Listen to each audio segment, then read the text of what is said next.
Hi, my name is Jed Matthew Ramos. I'm coming to you from Cannonball, North Dakota, on the Standing Rock Sioux Tribe reservation. I'm about about a 10-minute drive away from the camps in Okeechee, Sakawa, where I am staying. I've been asked by some of the vocal leaders here to tell people who are thinking about coming out here uh, that if you do come here, that you should be completely self-sufficient. Bring jugs for water. Bring lots of packages of clean underwear and socks. Bring wood to burn. We go through a lot of wood here, and there's a lot of people, and it's cold. It's no joke out here. This is not a camp where everybody comes for fun. This isn't 4-H camp. This isn't Boy Scout camp. This is seriously cold stuff out here, and you should know that before you come out here. If you do come, make sure you're self-sufficient. Do not be a burden on the camp. That I've been asked to tell people that there are several people coming out here that don't have anything, and then they have to be taken in, and that's taking away food.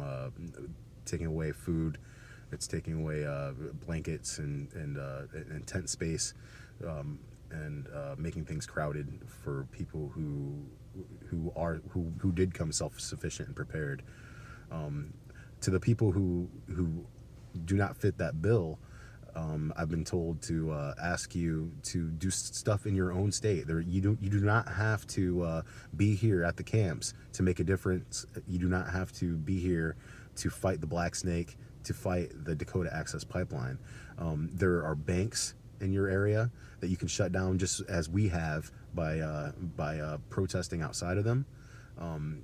There's Army Corps of Engineers campuses everywhere. It doesn't take a whole lot to organize people who are like-minded and do something like that. But just know that if you are going to do something like that, well, security might not be as heightened as it is out here, and but there is a risk to doing stuff like this. So like even here, we have two groups when we go out to protest. One's called Arrestable, and the other is called Unarrestable. The Unarrestable group, there's usually a flag or something that they will follow to go out. But just because you are unarrestable doesn't mean that you will not be arrested. You have to know that these are big banks that we're fighting, and law enforcement just does not take kindly to you like gathering outside the doors and shutting down a bank. There is an element of personal danger to this stuff, so you have to know this stuff. You have to know the risks, and if you are going to travel out here, make sure that you're self-sufficient. You have to be warm, snow pants, anything you could possibly think of. If you want to give donations, just a lot of what I just said are very important. That's what they need out here. We blankets, probably could use a few of those, but there's so much of that right now. What is the most important thing, from what I've seen and from what I've heard talking to people, is firewood. We need firewood out here, in mass quantities of it. It's going to be a long winter. We just go through it so fast. It burns up so fast when it's this cold. Firewood is very important that we get more of that. Socks and underwear as well. Clean packages, brand new packages of that. It's hard, especially when the snows come. It's gonna be hard to get to a place to do laundry and stuff like that. And hygiene is important. There can be sickness if we don't take care of that stuff. Camps are being winterized, even more so than what they were. There's even some semi-permanent structures going up on the camp, building houses, building sheds, small. These aren't mansions, mind you, but yeah, that stuff is going on. Putting in wood floors in long tents and in teepees and in some of the community tents that we have around. There's a lot of community. It is becoming a self-sustained community in part, but like being North Dakota, there's not, this part of North Dakota doesn't have a whole lot of trees, and thus the need for the wood. But besides that, yeah, they have medical facilities. There's a law tent that they're really good at bailing people out when they get in trouble protesting and stuff like that. They've somebody gave a massive donation, so if you are caught protesting, you don't have to post your own bail. The legal tent will do that for you. You just have to go through the initiation process when you get here, and to fill out some paperwork and all that. That doesn't mean that if you being a jackass and decide to leave camp and go out and get drunk, that you're going to get bailed out because you have a tent at the camp. That's not the case. That's not going to happen.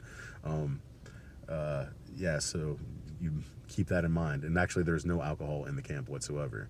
So if you are a person who can't go a couple days without drinking or doing drugs, don't be coming out here. You're not going to get a very welcome reception. As the cold hit over the last couple days, there's a lot of people have left. Not terribly a lot, but a good portion have left. And I've talked to some of them, and they've cited that it's just too cold, and that they're not the kind of people that can handle it, and they're honest about it. A lot of people have talked about coming back. That's yet to be seen if some people will. My only fear is there are several people who are not going anywhere. I know this, that they're in it for the long haul. They have winterized and everything like that.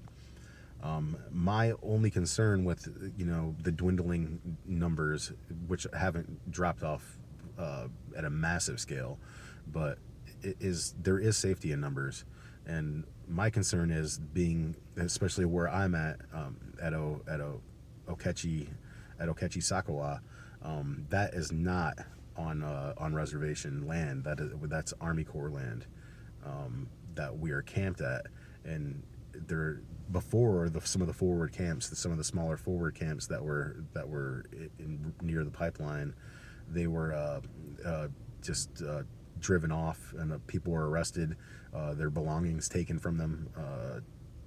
I'm afraid that if the numbers do slip off too much, that they're going to lose that safety in numbers, and that something similar may happen to them. I don't think the numbers are that small yet, but with winter being here and getting closer and closer and closer, it's arrived. It's cold here now, but it's going to get worse. So just keep that stuff in mind. Once again, I appreciate my donors. I appreciate all of you. You guys are pretty cool. If you're watching this, then you must care a little bit. And want to say hello to my babies, Brooklyn, Julia, Chloe, Parker. Love you guys. Daddy be home soon. And I think that's it. Go away. I'm tired of talking to you.